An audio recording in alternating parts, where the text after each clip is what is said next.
Assalamualaikum warahmatullahi wabarakatuh. Dalam video ini saya akan mempresentasikan hasil jurnal yang saya buat untuk pemenuhan jawaban dari tugas ujian akhir semester. Baik, dalam jurnal ini yang berjudul Strategi Pemasaran E-commerce. Dan tidak lupa saya memperkenalkan diri, nama saya Musafir dengan nick 1040 1010. Oke, baik. Langsung saja strategi pemasaran e-commerce. Abstrak. Jadi, dengan semakin pesatnya perkembangan teknologi dan informasi memberikan dampak yang begitu besar terhadap perubahan bisnis. Selama beberapa dekade terakhir, platform e-commerce mulai merayap ke dalam kehidupan kita sehari-hari. Electronic commerce atau e-commerce adalah aktivitas jual beli yang dapat dilakukan melalui media elektronik dalam sebuah layanan berbasis internet. Akses yang mudah menjadikan e-commerce sebagai cara berbisnis yang populer saat ini. Dibandingkan toko fisik, toko online memiliki katalog produk yang luas, dapat dengan mudah dikunjungi tanpa perlu meninggalkan rumah. Tak hanya itu, dengan tersedianya sejumlah besar informasi termasuk opsi, harga kompetitif, dan testimoni dari pembeli, pelanggan yang berbelanja online memiliki hampir semua yang mereka butuhkan untuk membuat keputusan pembelian dan bahkan dapat melakukan pembelian segera yang mereka mau. Bisnis juga mendapat manfaat dari membawa produk mereka secara online. Baik organisasi besar maupun kecil dapat menggunakan e-commerce untuk meningkatkan exposure, bahkan menjangkau audiens internasional melalui web dan mesin pencari. Pemasaran dan dukungan pelanggan melalui situs web, media sosial, blog jauh lebih murah. Alternatif yang lebih progresif dibandingkan dengan kampanye iklan berbayar tradisional.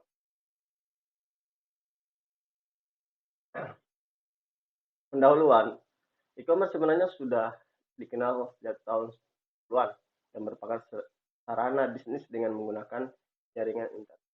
Meskipun pada generasi pertama dari e-commerce hanya dilakukan antar organisasi bisnis dan transaksi jual belinya menggunakan electronic data interchange atau EDI, kutip dari Ono Purbo dan Aan Arif Wahyudi dalam buku karya Haris Pauli Asnawi yang berjudul Transaksi Bisnis E-commerce, Perspektif Islam.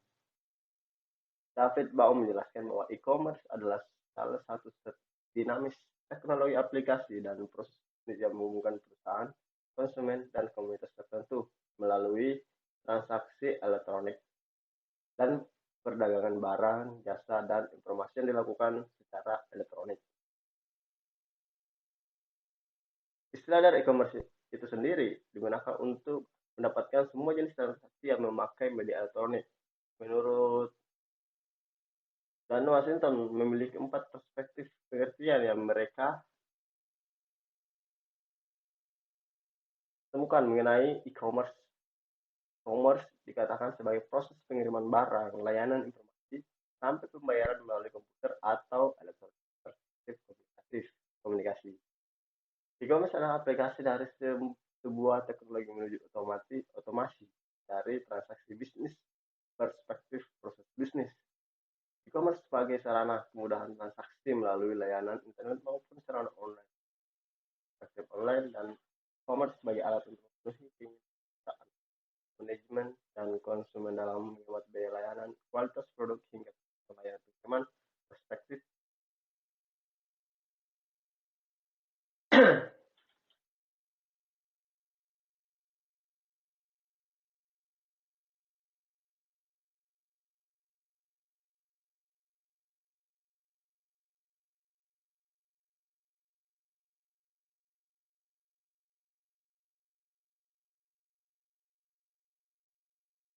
Metode penelitian. Penelitian ini berjenis literatur review. Literatur review adalah proses meletakkan, mendapatkan, membaca, dan mengevaluasi literatur penelitian yang terkait dengan ketertarikan peneliti.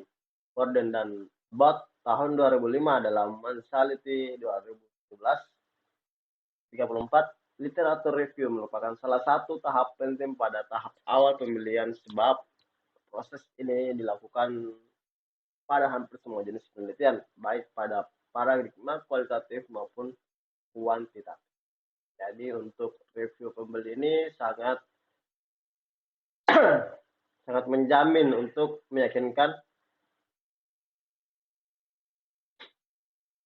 konsumen untuk meletakkan, mendapatkan, membaca dan mengevaluasi barang-barang gitu ya, dan memberikan keyakinan trust untuk membeli produk tersebut.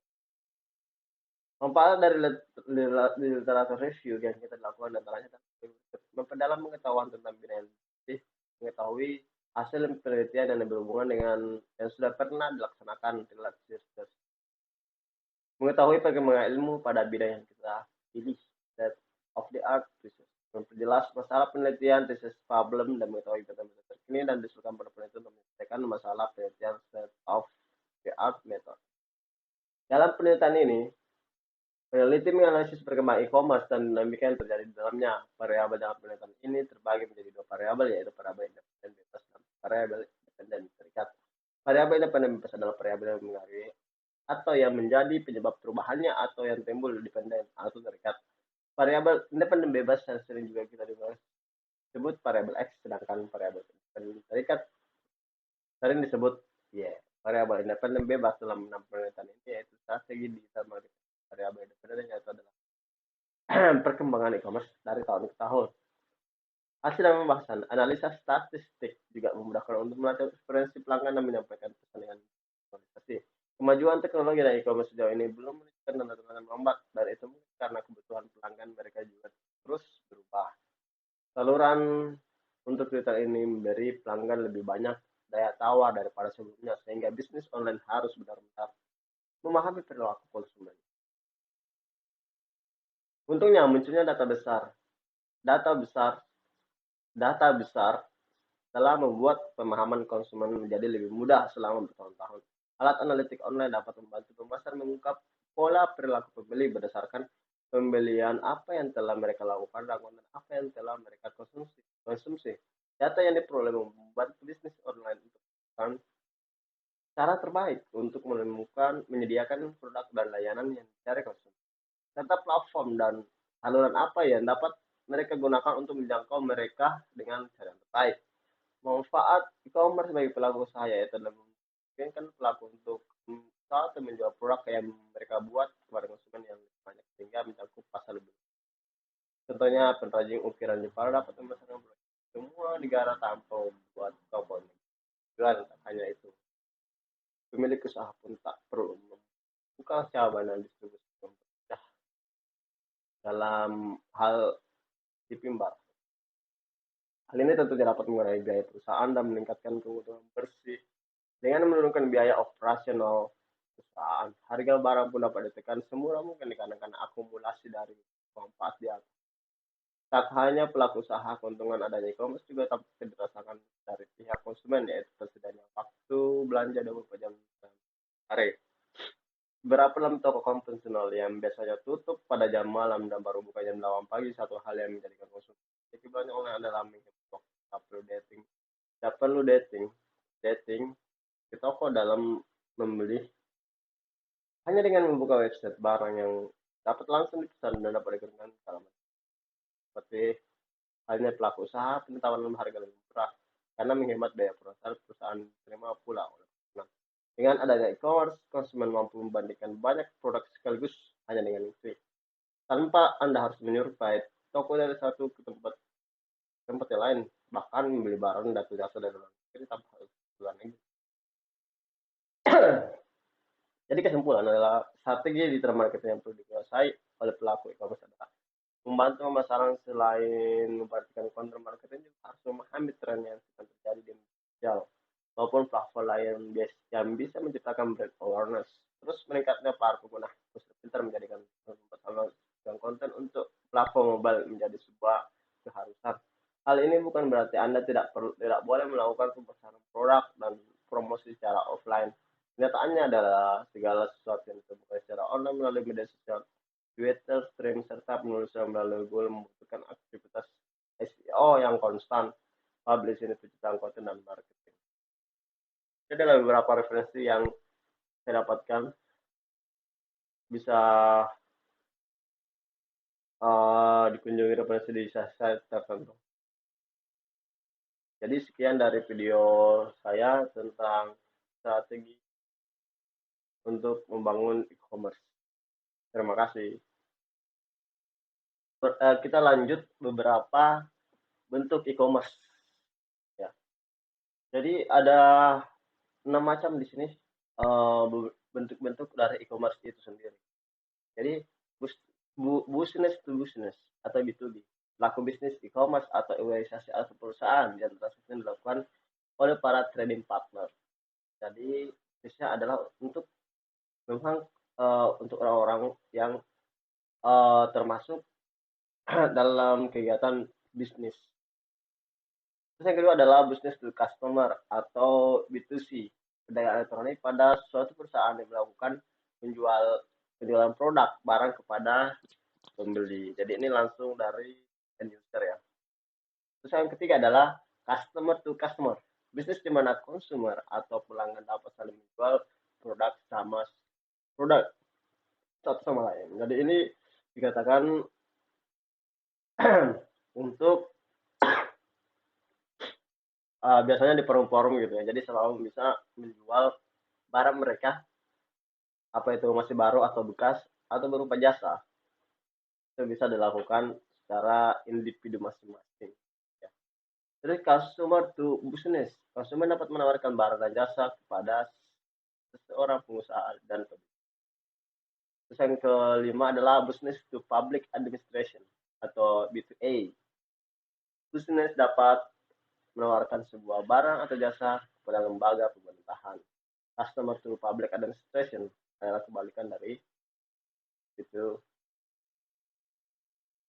Enggak, atau ini adalah konsumen untuk public administration. Konsumen dapat menawarkan jasa pada lembaga pemerintahan. Contohnya adalah sebagai seorang cyber security untuk melindungi sistem keamanan informasi. Terus yang kita lanjut ditinjau literatur. Sejarah e-commerce dapat ditelusuri kembali tahun 1960-an dengan perkembangan elektronik data internet. Itu seharusnya menggantikan surat non-fax karena memungkinkan pertukaran data melalui transfer digital tanpa perlu campur tangan manusia. Tidak lama setelah itu pada tahun 1909, seorang penemu Inggris dikreditkan dengan mengembangkan konsep belanja online. Michael Aldrich baru saja menyelesaikan tugas supermarketnya dengan istrinya ketika dia memiliki ide untuk membawa televisi mereka ke supermarket untuk mengantarkan bahan makanan.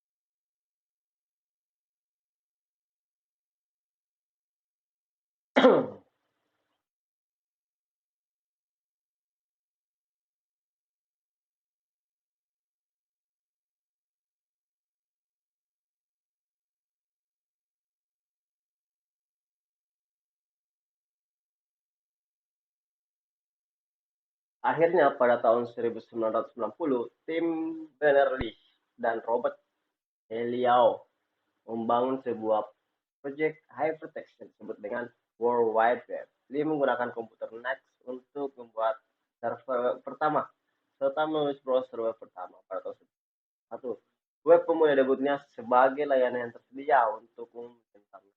Dia kemudian menggunakan hypertext ke internet dan mengembangkannya. Pada titik ini, e-commerce tidak dapat dihentikan, terutama dengan kemajuan teknologi yang signifikan. Situs web belanja online. Pada tahun 1995, dua situs web menempatkan belanja online di peta untuk selamanya.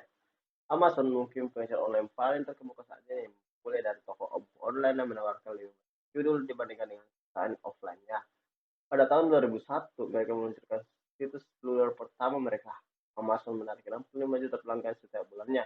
Sebelum Prime Day Sale 2018 ini, Amazon telah dilaporkan di harga saham tertinggi dengan kapitalisasi pasar 900 dolar miliar Amerika Serikat serta peningkatan saham secara langsung dari tahun lalu.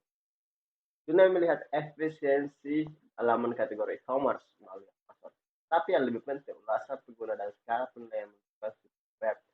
Fitur ini membantu pembelian ragu-ragu mendapat gambaran tentang produk pilihan mereka dari pelanggan yang sudah sekarang dianggap sebagai salah satu taktik media sosial paling efektif untuk mendorong penjualan. Dengan ulasan yang menghasilkan peningkatan rata-rata 18%. eBay diluncurkan pada tahun yang sama dengan Amazon tahun 2000. Nah, selanjutnya adalah PayPal dan e-commerce. Pada tahun 1998, PayPal memungkinkan e-commerce global sebagai bagian dari ekosistem pembicaraan penjualan online, situs lelang dan penjual komersial, dan pengguna komersial. Pelanggan dapat mengirim dan menerima dan menyimpan dana dalam 24 mata uang yang berbeda. Saat ini transaksi PayPal memiliki tingkat konversi pembayaran 7 lebih tinggi dibandingkan transaksi PayPal. Bagaimana tambahan transaksional diterapkan dengan penggunaan standar chemistry kartu pembayaran tahun 2004. Dewan tersebut ditugaskan untuk memastikan bahwa bisnis mematuhi persyaratan keamanan. Mereka juga meningkatkan, menyimpan, mengedarkan, dan menerapkan standar keamanan untuk perlindungan data akun. Seperti disebutkan, peningkatan teknologi yang berkelanjutan membuka jalan untuk e-commerce lebih baik. Pada tahun 2003, lebih dari 20% orang Amerika memiliki internet broadband di rumah mereka atau akses internet lebih cepat dan selalu aktif tombol bacaan dibandingkan dengan dial-up. Lalu kita bahas perkembangan B2B secara global. Informasi terbaru tentang ukuran pasar e-commerce bisnis to bisnis global senilai 6,64 triliun US dollar pada tahun 2020 dan diperkirakan akan berkembang pada tingkat pertumbuhan tahunan gabungan atau CAGR sebesar 18,7% dari 2001 hingga 2008. Jadi adalah perkembangan untuk jenis e-commerce B2B secara global. Beberapa bisnis B2B sekarang fokus untuk memudahkan pelanggan mereka secara online. Segmen perantara mendominasi pasar dengan biaya hasil melebihi 50% pada tahun 2010. Perantara adalah organisasi yang mengatur perdagangan antara produsen dan pelanggan akhir. Model penerapan ini memungkinkan penjual untuk mengurangi biaya dalam menghosting situs web, logistik, dan dukungan pelanggan. Model perantara adalah keuntungan bagi persegalaan bisnis dan memainkan peran penting dalam mendukung pertumbuhan segmen berorientasi perantara di pasar e-commerce. Business to business B2B. Model e-commerce B2B berorientasi masuk proyeksikan untuk mendapatkan CAGR melebihi 12% dari tahun 2004 hingga 2028. Cisco Connection Online adalah contoh klasik dari model bisnis ke bisnis yang berorientasi masuk. Jadi membantu pelanggan menangkap informasi itu masuk ke wilayah atau negara yang tidak dikenal. Misalnya Dell menjual lebih dari 80